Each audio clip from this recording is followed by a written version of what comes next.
नमस्कार. गौरी पूजा सिस्टर चॅनलमध्ये आपले सर्वांचे मनापासून स्वागत.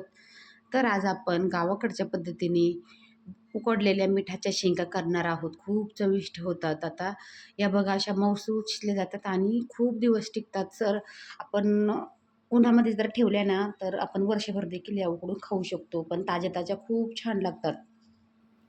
तर चला आज आपण या उकडलेल्या मिठाच्या शेंगा करूया. यासाठी मी घेतलेले आहे उन्हाळी भुईमूग आहे ना, तर सीझनमध्ये उन्हाळ्यामध्ये भरपूर अशा शेंगा मिळतात. तर त्या शेंगा स्वच्छ 2 ते 3 पाण्याने धुवून घेतलेल्या आहेत. त्याचे असे नाक असे फोडून घेतलेले आहे आणि कुकरमध्ये भरपूर सारं पाणी टाकलं आहे आणि शेंगा टाकून दिले आणि मीठ देखील टाकलेलं आहे. थोडं मीठ जास्तच टाकायचं आणि झाकण बंद करून घ्यायचं आणि कुकरला 3 ते 4 शिट्ट्या करून घ्यायच्या.